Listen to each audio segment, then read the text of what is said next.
Semaine particulière pour le Parlement de la Fédération Wallonie-Bruxelles. Il y a une délocalisation sur la plus belle place du monde au sein de l'Hôtel de Ville de Bruxelles. Bienvenue dans le JT du Parlement de la Fédération Wallonie-Bruxelles.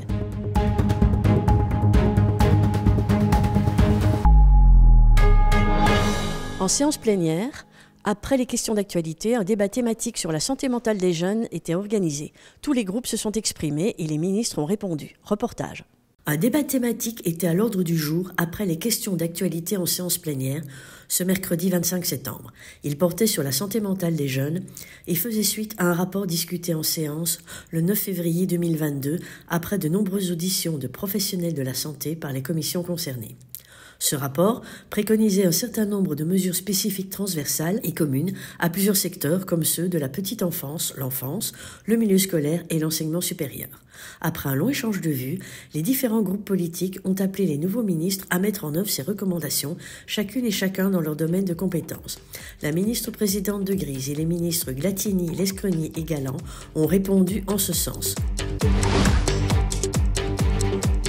Ce vendredi 27 septembre, c'est le jour J. Nous allons vous présenter les coulisses de l'organisation de la fête de la Fédération Wallonie-Bruxelles, où tous les services du Parlement sont mobilisés. Reportage. Le 27 septembre, date de la fête de la Fédération Wallonie-Bruxelles, toutes les équipes du Parlement sont sur le pont à l'Hôtel de Ville de Bruxelles. Du montage de la scène et de la régie technique, en passant par l'accueil des VIP, des citoyens ou de la chanteuse Elena, ou encore le placement des invités, les agents des différents services de l'institution ne ménagent pas leur énergie pour tout installer en un temps record. Voici un petit aperçu des coulisses de l'événement.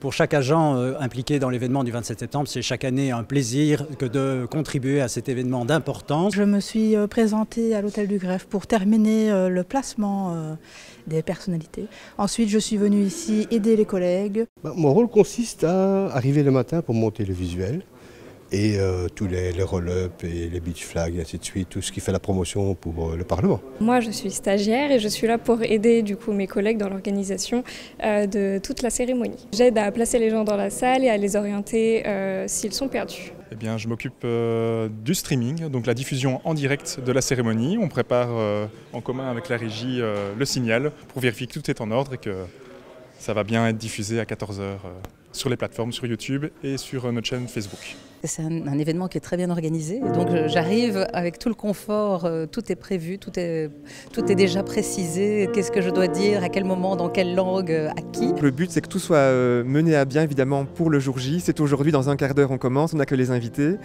et donc je suis très content parce qu'il y a vraiment eu un bel esprit d'équipe, ça courait un peu partout dans les couloirs au Parlement hier et encore ce matin, mais on est très fiers de voir le résultat et on espère que ce sera une belle édition de la fête de la Fédération Wallonie-Bruxelles. Là on va passer aux balances, donc on va tester le son, la salle, comment elle sonne, est-ce que je vais mettre mes ears, est-ce que je vais jouer avec des retours en wedge. Et puis vu la beauté de la salle, je pense que ça va se faire juste avec un baffle et le piano qui est magnifique. Membres des différents gouvernements, députés fédéraux, régionaux et communautaires, corps diplomatiques, représentants des cultes et membres de la société civile, ils étaient nombreux à avoir répondu présent à l'invitation du Parlement à assister à la cérémonie à l'Hôtel de Ville de Bruxelles.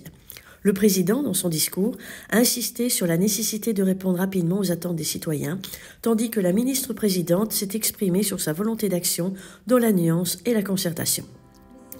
Les intermèdes musicaux étaient assurés par Elena, demi-finaliste de l'émission Star Academy 2024.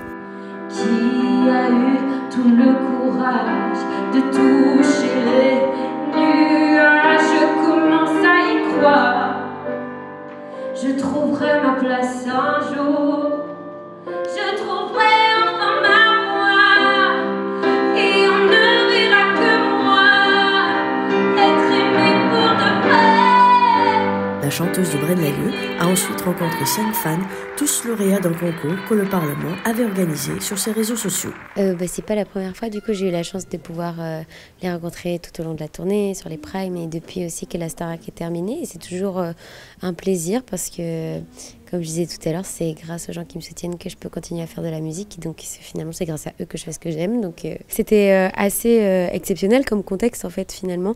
Et j'étais contente d'être dans un si beau lieu avec un très beau piano et un très beau pianiste qui a très bien fait ça. C'est incroyable, je suis tellement contente, vraiment. Je ne pouvais pas avoir un plus beau cadeau. Ah, moi, je suis super contente de l'avoir en vrai et pas derrière ma télé. J'ai regardé toutes les quotidiennes, parfois 2 fois. Pour voir Elena et tous ses copains et c'est vraiment très chouette de l'avoir en vrai. Je passerai l'été sans toi, Summer Body, je vais pas me cacher.